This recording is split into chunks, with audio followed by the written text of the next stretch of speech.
വോട്ടെടുപ്പ് ദിവസവും സംസ്ഥാനത്ത് അവയവദാനം നടന്നു എന്നാണ് ആ വാർത്ത. തിരുവനന്തപുരത്ത് മസ്തിഷ്ക മരണം സ്ഥിരീകരിച്ച 35-കാരിയുടെ ഹൃദയമടക്കമുള്ള അവയവങ്ങൾ ദാനം ചെയ്യും. കഴക്കൂട്ടം ടെക്നോ പാർക്കിൽ IT കമ്പനിയിൽ ജോലി ചെയ്തിരുന്ന ജയകുമാറിന്റെ അവയവങ്ങളാണ് ദാനം ചെയ്യുന്നത്. എയർ ആംബുലൻസ് വഴി ഹൃദയം എറണാകുളം ലിസി ആശുപത്രിയിൽ എത്തിക്കും. അലക്സ് റാം മുഹമ്മദ് ഉണ്ട് തിരുവനന്തപുരത്ത് നിന്ന് കൂടുതൽ വിവരങ്ങളുമായി. അലക്സ്, മറ്റൊരു മനുഷ്യത്വത്തിന്റെ വാർത്ത കൂടിയാണ് അവിടെ നിന്നും വരുന്നത്. അവയവ ദാനം നടത്തുന്നു ഈ വോട്ടെടുപ്പ് ദിനത്തിലും എന്നുള്ളതാണ്. എങ്ങനെയാണ് ഈ അവയവങ്ങൾ എത്തിക്കുക? അതാത് ആശുപത്രികളിലേക്ക് അതിനുള്ള ക്രമീകരണങ്ങൾ, സജ്ജീകരണങ്ങളെല്ലാം പൂർത്തിയായിട്ടുണ്ടോ?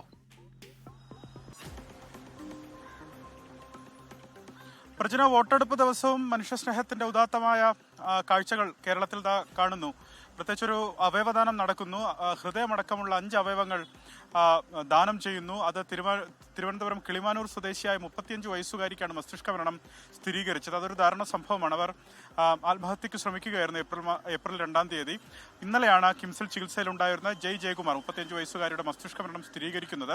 തുടർന്ന് ഹൃദയമടക്കമുള്ള അവരുടെ 5 അവയവങ്ങൾ ദാനം ചെയ്യാൻ ബന്ധുക്കൾ സമ്മതം മൂളുകയായിരുന്നു. കേസോട്ട അധികൃതരെ അറിയിക്കുകയായിരുന്നു. തുടർന്ന് അതിനുള്ള നടപടിക്രമങ്ങൾ ആരംഭിച്ചു. ഇന്ന് രാവിലെ ഈ അവയവങ്ങൾ അവരുടെ ശരീരത്തിൽ നിന്ന് വേർതിരിക്കുന്ന നടപടികൾ നടത്തി. ഇത് അല്പം മുമ്പ് തിരുവനന്തപുരം കിംസ് ആശുപത്രിയിൽ നിന്ന് ഹൃദയം അത് ഡൊമസ്റ്റിക് എയർപോർട്ടിലേക്ക് എത്തിച്ചിട്ടുണ്ട്. ഡൊമസ്റ്റിക് എയർപോർട്ടിൽ നിന്ന് എയർ ആംബുലൻസ് എറണാകുളത്തേക്ക് പറന്നുയർന്നിട്ടുണ്ട്. അത് ബോൾഗാട്ടി ഹയാത്തിൽ എയർ ആംബുലൻസ് ഇറങ്ങും. അവിടെ നിന്ന് റോഡ് മാർഗം ലിസി ആശുപത്രിയിൽ ആ ഹൃദയം എത്തിക്കും. അവിടെ ചികിത്സയിലുള്ളത് മലപ്പുറം സ്വദേശിയായ 14 വയസ്സുകാരിയാണ്.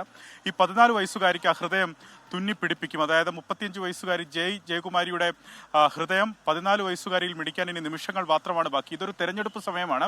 മറ്റൊരു യാദൃച്ഛികത കൂടിയുണ്ട്. മറ്റൊരു തെരഞ്ഞെടുപ്പ് സമയത്ത്, ഒരു ബൈ ഇലക്ഷൻ സമയത്ത് തൃക്കാക്കരയിലെ LDF സ്ഥാനാർത്ഥിയായിരുന്ന ഡോക്ടർ ജോ ജോസഫാണ് ഈ ഹൃദയം മാറ്റിവെക്കലിന് നേതൃത്വം നൽകുന്നത് എന്നുള്ളത് കൂടിയുണ്ട്. അദ്ദേഹമാണ് ഈ ഹൃദയം കൊണ്ടുവിടുന്ന എയർ ആംബുലൻസിലേക്ക് പറഞ്ഞതിലൊരാൾ അദ്ദേഹം കൂടിയാണ്. മറ്റ് അവയവങ്ങൾ കൂടി ദാനം ചെയ്യുന്നുണ്ട് പ്രജിൻ. അതിൽ ഒരു വൃക്കയും ലിവറും അത് കിംസ് ആശുപത്രിയിലേക്ക് തന്നെയാണ്. ഒരു വൃക്ക കോഴിക്കോട് മെഡിക്കൽ കോളേജിലേക്കാണ്. അത് 2:30 ജനശതാബ്ദിയിലാണ് കോഴിക്കോട് മെഡിക്കൽ കോളേജിലേക്ക് ഒരു വൃക്ക എത്തിക്കുക. ഒപ്പം നേത്രപടലങ്ങൾ തിരുവനന്തപുരം കണ്ണാശുപത്രിയിലേക്കുമാണ് ദാനം ചെയ്തിരിക്കുന്നത്. പ്രജിൻ, അങ്ങനെ തെരഞ്ഞെടുപ്പ് ദിനത്തിൽ മാതൃകയാകുന്ന ഒരു അവയവദാനം, അതിന്റെ വിശദാംശങ്ങളാണ് അലക്സ് റാം മുഹമ്മദ് തിരുവനന്തപുരത്ത് നിന്ന് നൽകിയത്.